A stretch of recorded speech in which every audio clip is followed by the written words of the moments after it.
ఓం శివాయ విష్ణురూపాయ శివరూపాయ విష్ణవే శివస్య హృదయం విష్ణోచ్చ హృదయం శివః. కార్తీక మాసంలోని 20వ అధ్యాయము. పురంజీయుడు దురాచారుడగుట. జనక మహారాజా చతుర్యాస వ్రత ప్రభావం వినిన పిమ్మట వశిష్ఠునితో, గురువర్య, కార్తీక మాస మహత్యమును ఇంకన వినవలయునని కోరిక కలుగుచున్నది.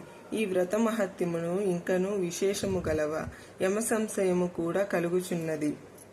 ఈ నా సంశయ నివారణ కొరకు మరిన్ని ఉదాహరణలు వినిపించి నన్ను కృతార్థునిగా చేయుడని. ఆ మాటలకు వశిష్ఠులు వారు మందహాసముతో, ఓ రాజా, కార్తీక మహత్యము గురించి అగస్త్య మహాముని అత్రిమునికి జరిగిన ప్రసంగం ఒకటి కలదు. దానిని వివరించెదను, ఆలకించమని. ఆ కథా విధానం ఇట్లు వివరించిరి.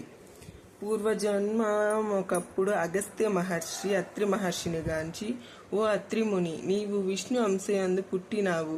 కార్తీక మాస మహత్యమునకు నీకు అమోఘ్రముగా తెలియజేయను కాన దానిని నాకు వివరింపుమని కోరెను. అంత అత్రి మహాముని, కుంభ సంభవ, నీవడిగిన ప్రశ్న వాసుదేవునికి ప్రీతికరమగుటచే లో ఉత్తమమైనది. కార్తీక మాసముతో సమానమగు మాసము, వేదములతో సమానమగు శాస్త్రము, ఆరోగ్య సంపదను సాటి అయ్యు సంపద లేదు. అటులనే శ్రీమన్నారాయణు కంటే వేరు దేవుడు లేడు.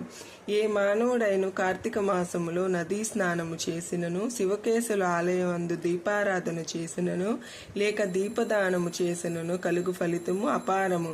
ఇందుకొక ఇతిహాసము వినుము. త్రేతాయుగమున పురంజయుడగును సూర్యవంశపు రాజు అయోధ్య నగరమునకు రాజధానిగా చేసుకుని రాజ్యమేలుచుండెను.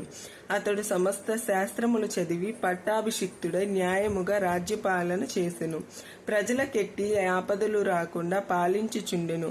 అట్లుండ కొంతకాలమునకు పురంజయుడు అమిత దానాస చేతను, రాజ్యాధికారి గర్వము చేతను జ్ఞానహీనుడై, దుష్టబుద్ధి గలవాడై, దయాదాక్షిణ్యములు లేక దేవ బ్రాహ్మణ మాన్యములు లాగుకుని పరమలోభి అయి చోరులను చేరదీసి వారిచే దొంగతనములు దోపిడీలు చేయించుతూ దొంగలను కొల్లగొట్టుకుని వచ్చిన ధనములు సగము వాటా తీసుకునుచు ప్రజలను భీతాహుతులను చేయుచుండెను.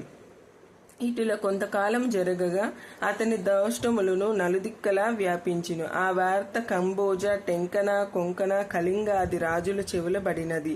వారు తమలో తాము ఆలోచించుకుని కంబోజ రాజును నాయకునిగా చేసుకుని రథ, గజ, తురగ, వదాది సైత బలాన్వితులై రహస్య మార్గము వెంట వచ్చి అయోధ్య నగరమును ముట్టడించి నలువైపులా శిబిరములు నిర్మించి నగరమును దిగ్బంధము చేసి యుద్ధమును సిద్ధపడిరి. అయోధ్య నగరమును ముట్టడించిన సంగతి చారుల వలన తెలుసుకుని పురంజయుడు తాను కూడా సర్వసన్నద్ధుడై ఉండెను. అయినను ఎదుటి పక్షము వారిదిక బలాన్వితులు ఉండుట చేత తాను బలహీనముగా ఉండుట వలన విచారించి ఏ మాత్రము భీతి చెందగా శాస్త్ర సమన్వితమైన రథమెక్కి సైన్యాధిపతులు పురుకొల్పి చతురంగ బల సమేతమైన సైన్యముతో యుద్ధ సన్నద్ధుడై వారిని ఎదుర్కొని బేరి మ్రోగించి సింహనాదము గావించుచు మేఘములలా గర్జించినట్లు హోంకరించి శత్రు సైన్యముపై పడెను. 20వ అధ్యాయము 20వ రోజు పారాయణం సమాప్తం.